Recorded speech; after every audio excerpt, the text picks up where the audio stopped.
Albert Einstein said that compound interest is the eighth wonder of the world. He who understands it earns it, and he who doesn't pays it. So what does he mean by this? I thought of a few different ways to try and show you guys, but this is ultimately what I came up with. Let's pretend that you're 30 years old and your plan is to invest $10,000 until retirement. When you get to age 60, you will have contributed $300,000 of your own money. But the crazy part, if you were invested, that $300,000 would have turned into roughly $1.3 million.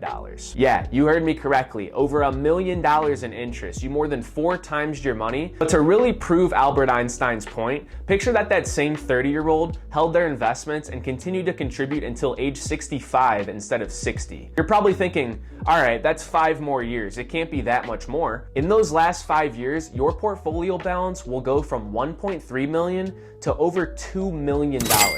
And the craziest part, in those last 5 years, you would have only contributed an additional $50,000 of your own money. And in this example, we're using an interest rate of 8%, which is consistent with historical data of the S&P 500 after factoring in inflation. So that's why there's so much value in starting to invest earlier. If you can have those funds sit for an additional couple years as you get close to retirement, you will make more in those years than any year before it. So ultimately, I understand where Einstein was coming from, and I'm glad that we get to invest and earn compound interest instead of not understanding it and paying it. So follow along if you're looking for more ways to save with me, Sammy C.